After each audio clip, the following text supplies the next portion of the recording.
Merry Christmas. It's great to see you. What a wonderful way to start off our celebration of the Lord's birth by being together with our loved ones and together celebrating Jesus. So we're really glad that you're here. We're walking through our Advent series as a church family called The Perfect Christmas.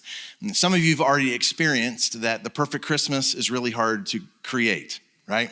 You bought the perfect gift and it was the wrong size. You tried to find the perfect gift and everybody had sold out of it because everybody thought it was the perfect gift, right? We worked so hard to create the perfect Christmas, but there actually has been one. It was the first one.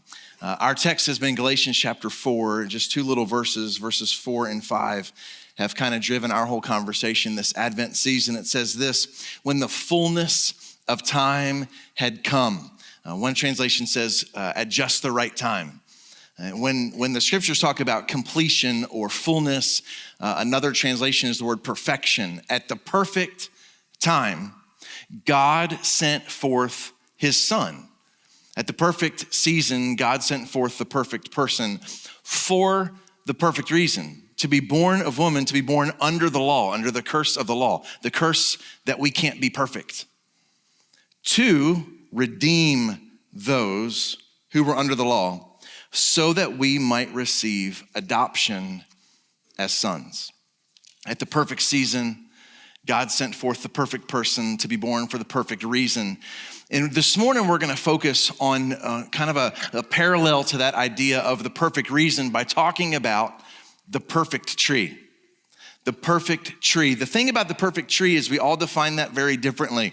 So we've put everybody's idea of a perfect tree just about on one tree, which means it's no one's perfect tree, right? That's what happens when we try to make everybody happy, is nobody's happy, right? And so we have this tree. I'm curious, just a quick survey, how many of you the perfect tree has to be a real tree that somebody actually like chopped down? So yeah, wow, not a lot of you. Okay, that's interesting. How many of you the perfect tree is the one that comes out of a box with just layers and layers of packaging tape on it, right? How many of you, let's just be honest, in the house of the Lord could care less? You're like, I don't need a tree. This is a waste of time and money. Okay, bah humbug. It's Christmas morning. You're supposed to lie. No, I'm just kidding. So the perfect tree for me would not be a real tree. Just the whole experience and then bringing something that's gonna die into the house, that's not my jam at all. But the perfect tree for some is real, for some it's fake. For some, the lights are very important. We've got white lights down here at the bottom, and then we have multicolor lights. And then we were gonna put like flashing lights on here, but we were afraid for those who might have seizures, we didn't wanna create any problems. And to be fair, if your living room needs to look like Las Vegas, maybe we should talk. But we've got both on here, whatever. And what's interesting, we have a little ornament on here that has a little fake candle in it. Do you realize that the original Christmas trees had actual candles in them? Can you imagine a dumber idea? Like, what were they thinking? And what had nothing to do with Christmas. Apparently when this began, it was something called the Feast of Adam and Eve. I don't even know what that is. But it was this tradition where they would bring a tree into the house, they would decorate it. And then I don't think this is real, but the legend is that the great reformer Martin Luther, who gets credit for a bunch of stuff he didn't do. Like, I can't wait to talk to him in heaven and he'll be like, I've never been to Wittenberg. Anyways, he gets credit for all these things. Supposedly he was out walking in the forest in December, nearing the Feast of Adam and Eve. And he was walking through a bunch of pine trees and he looked up and saw the stars glistening through the pine trees. And he chopped down a tree and carried it back to his house and put candles in it. I don't think that's necessarily true, but supposedly that's the legend of where this whole idea of lights came from. I'm really glad we stopped using actual flame in a tree, in a house. That seems crazy. For some of you, the perfect tree has less to do with what kind of tree and what kind of lights, and it's all about the ornaments. There's two specific ornaments on this tree that tell quite the story of how differently my wife and I would define the perfect tree. This ornament, this glass, lovely, fancy ornament, is from our first ever Christmas as a couple. When we first got married, I think Maurice was just so excited that she had a tree of her own. She was like, I don't care, whatever. And I was like, I want one of those like bougie, perfect trees that looks like it should be in Macy's on Fifth Avenue. You know what I'm talking about, the department store tree? Come on, some of you, you've got a spouse because you married the person who doesn't want that tree. Our first Christmas, it was great. Our second Christmas, she had this sentimental ornament that she had gotten at our first Christmas that she wanted to add to our perfect tree. And I'm like, that doesn't match. And then we discovered how different our opinion was of the perfect tree. Now, every year we hang these fancy ornaments on the tree in the living room that no one ever walks into. The formal living room, by the piano. It's actually on the other side of the piano. You can't even see these ornaments, but they're still in our house. By God, we haven't given up on them. Now, we've swung the pendulum quite the other extreme. I actually took this off of our tree in our family room. Only a mother could appreciate this being called an ornament. I think this was made here at Temple Christian School. And so if the teacher who helped create this is present this morning, give me some grace for just a moment. It's a white plate and a clear plate glued together. And before I describe this, I just need to say, if you're a guest today, I'm the baby of the family. So it takes one to know one. Bryson made this, our youngest son, because only the baby of the family would think, what does my family need for Christmas? A picture of me. Right? Vintage baby of the family, right there, picture of me, right? And then it says this on it. It says, if kisses were snowflakes, I'd send you a blizzard, which sounds like assault to me. Like that. If we've canceled the song, Baby, It's Cold Outside, how are we sending a blizzard without, okay, anyways, it's just weird to me. This has become the definition of a perfect tree in our house. Now, to be fair, this was hanging on the back of the tree. Just to give a little honest disclaimer.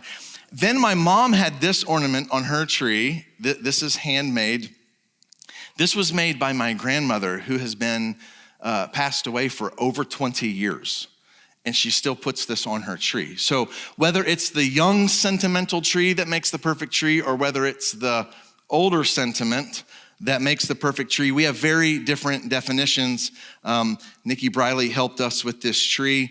She took the time to pop the popcorn and string the popcorn and hang the popcorn, because when you don't have kids, you have a life and you have time.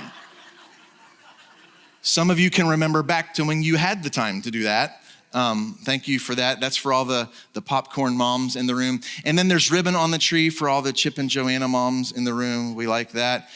There's actual real oranges that were toasted hanging on the tree, because she said that's the hipster granola thing to do this year. I don't know why, but it's here and lovely and it smells nice. So if you would like to take some fruit with you while you go, feel free to do that. So we've also got a bunch of just the standard color for those who are more into the department store tree. What makes the perfect tree? Second survey, asking again for honesty. How many of you most years when the decorations are going up, there's a fight in the house? Right? Come on. The rest of you are lying. So the Christmas merry fight that tends to happen in our house is, he's not doing his fair share. He's on his phone. He's not helping. He's not, right? Yeah, And usually then the kids say, and each other, they're talking about me. But maybe there's conflict, not because we're too focused on the perfect tree, but maybe because we're focused on the wrong perfect tree. Because here's what I would submit to you this morning. There has been a perfect Christmas tree, and it's the cross of Jesus Christ. This is typically the Good Friday prop that we get out. Those of you who are a part of the Temple family, you know this. Pretty much every Good Friday, we have this cross out on the stage, and it might seem odd or out of place to you. Why is this out for Christmas? And here's why. This is the perfect Christmas tree. This is the joy to the world. God so loved the world that at the perfect season, he sent forth his son, the perfect person, for the perfect reason, to lay down his life so that you and I could experience joy and hope and peace. This is the perfect Christmas tree. You know, all throughout the New Testament, the different writers of the New Testament refer to the cross from time to time as the tree. Like, something is important when it gets its own article, right? It's not just a tree, it's the tree. And even in our Advent text here in Galatians chapter 4, if we just hang a left one street over, if you look just across the page in Galatians chapter 3, it talks about the fact that God sent forth his son to redeem us. It says this in verse 13 of chapter 3, Christ redeemed us from the curse of the law, the curse that we don't have it all together and we're not perfect, by becoming a curse for us. It's written, cursed is everyone who's hanged on a tree. As beautiful as Christmas morning is, we need to face the Christmas reality that none of us are perfect. We need to face the Christmas reality that there's actually a problem that needs to be solved in order for Christmas to be merry. Theologian John Piper said this, our main problem at Christmas and every other season too is this: how can we get right with a holy God? If we're not perfect and God's perfect, how can we be right with him? And the answer is, he was born on Christmas morning in order to go to the tree. The Apostle Peter said it this way in 1 Peter chapter 2, verse 24. It's referring to Jesus. He himself bore our sins in his body on the tree. By his wounds, we are healed. Merry Christmas. Man, he took the problem that separates us from God into his own person on the tree so that we could be healed. And if we focus so much on his birth this Christmas morning and not on the Christmas tree, we'll forget the whole point of joy, the whole point of hope. Do you realize that Jesus being born doesn't save us? Jesus being born doesn't make us right with God. Jesus living a holy life without sin, by itself, it doesn't make us right with God. The great example that Jesus set for us about how to love people, that doesn't fix us. Even his teachings by themselves can't save us. He had to make a payment on the tree.